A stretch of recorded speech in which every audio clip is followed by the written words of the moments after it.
नमस्कार सगळ्यांना. स्वागत आहे परत एकदा सर्वांचं आपल्या आवडत्या चॅनलवरती. तर आत्तापर्यंतची सगळ्यात महत्त्वाची अपडेट आजच्या व्हिडिओतून तुम्हाला मिळणार आहे.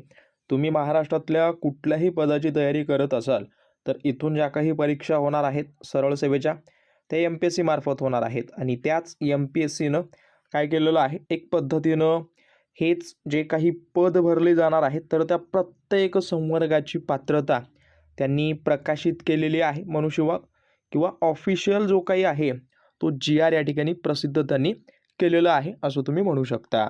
तर सरळ सरळ पाहायला गेलं तर ज्यांना कुणाला याबद्दल ऑलरेडी माहिती असेल त्यांनी व्हिडिओ स्किप केला तरी चालेल आणि ज्यांना कुणाला माहिती नाही त्यांनी व्यवस्थित पाहून घ्या.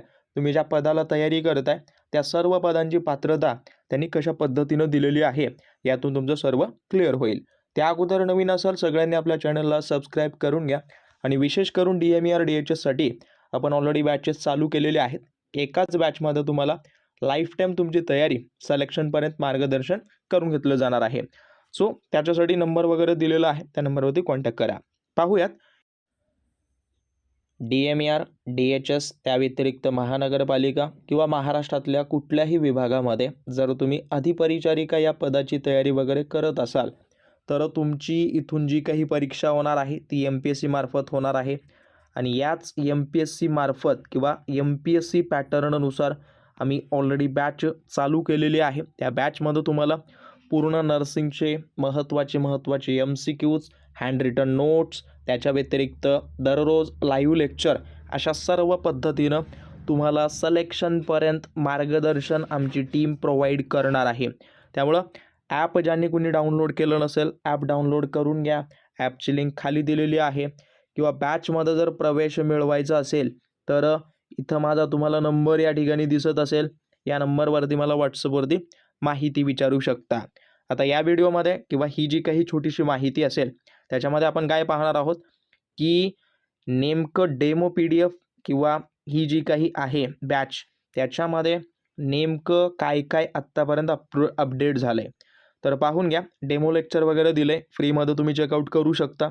त्या व्यतिरिक्त तांत्रिक विषयाचे 66 लेक्चर झालेत. किती? 66.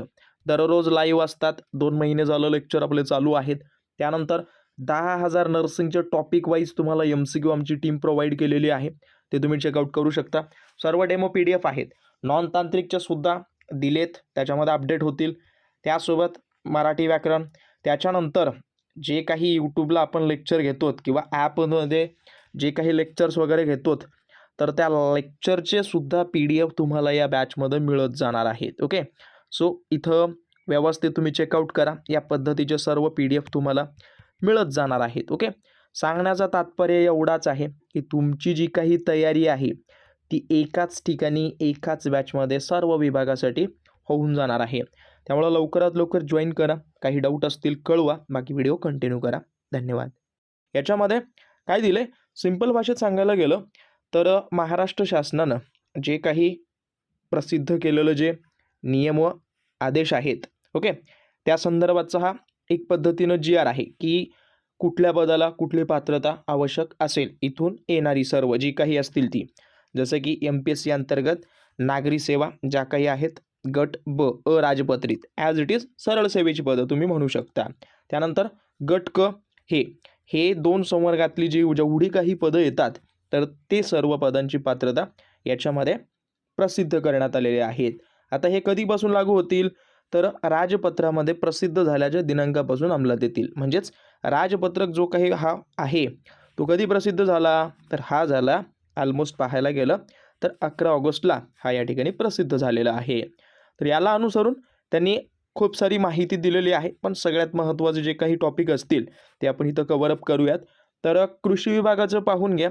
त्याच्यामध्ये पदाचं नाव आहे, त्यानंतर शैक्षणिक अर्हता आणि त्याच्या व्यतिरिक्त जी काही अन्य अर्हता वगैरे आहे ती यांनी दिलेली आहे.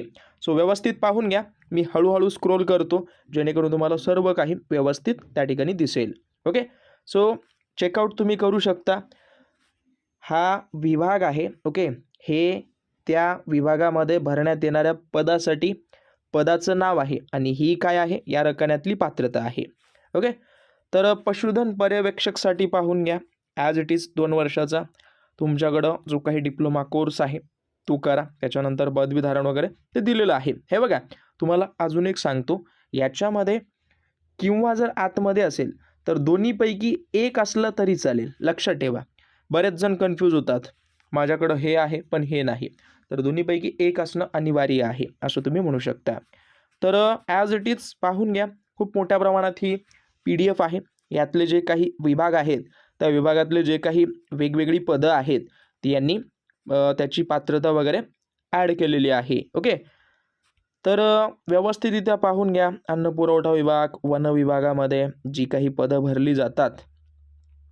ओके, त्यानंतर सामान्य प्रशासन, त्याच्या व्यतिरिक्त जेवढी काही पदं असतील या MPSC अंतर्गत भरण्यात येणारी, त्या सर्व पदांची ही नवीन पात्रता म्हणा. आता याच्यामध्ये सहसा तरी थोडाफार बदल झाला असेल, पण काही ठिकाणी ऑलमोस्ट पाहायला गेलं, मगाशी आपण जो व्हिडिओ पाहिला 90% पात्रता सारखीच आहे, याच्यामध्ये काही चेंजेस वगैरे झालेले नाहीत.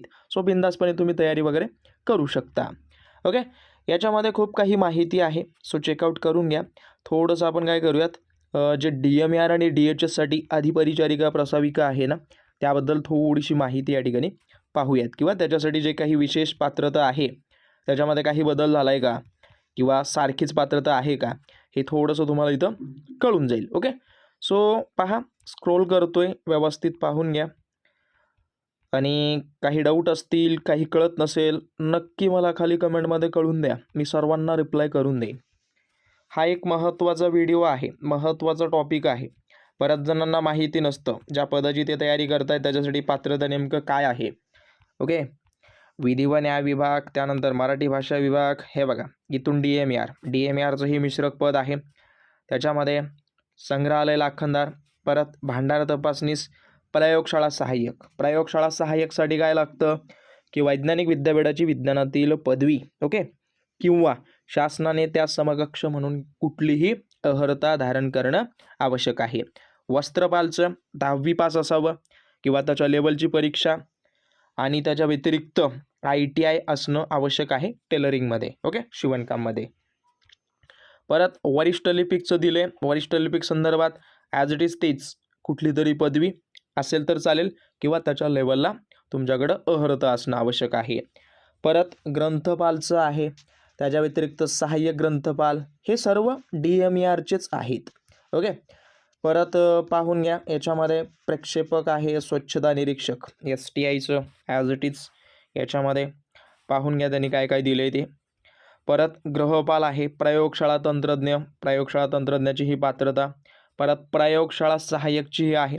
त्यानंतर परत बघायला गेलं तर अधिपरिचारिकेची, DMARसाठी जी अधिपरिचारिकेची पात्रता असेल ती तुमच्याकडं नर्सिंगमधली पदवी, म्हणजेच कसं, बरेच जण BSc नर्सिंग करतात, ते सुद्धा चालेल. त्याच्या व्यतिरिक्त तुमच्याकडे GNM असेल तरी चालेल. ओके, तर हे सर्व काही या दोन्हीपैकी एक असेल तरी चालेल. आणि त्याच्यानंतर परत तेच वैद्यकीय, त्याच्यासाठी अधिपरिचारिकेसाठी सेम. याच्यामध्ये बरीच काही आहेत माहिती वगैरे, ते तुम्ही चेकआउट करू शकता.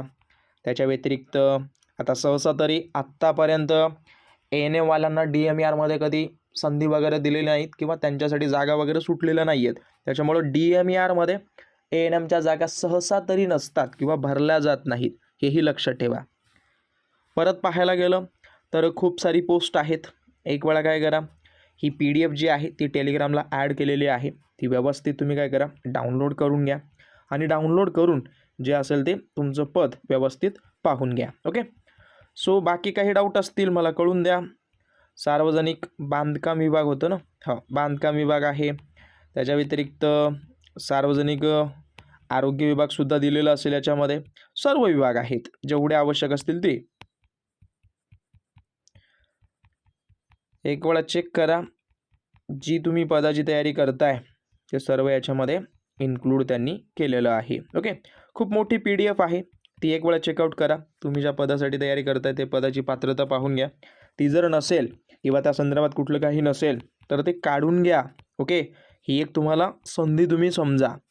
बाकी काही डाऊट असतील मला कळून द्या. बॅचमध्ये ज्यांनी प्रवेश घेतलं नसेल लवकरात लवकर प्रवेश घ्या. ओके, आजपासून किंवा ऑलमोस्ट 2 महिन्यापासून तयारी वगैरे चालू केलेली आहे. सो तिथं तुम्हाला खूप उपयोगी पडेल. धन्यवाद.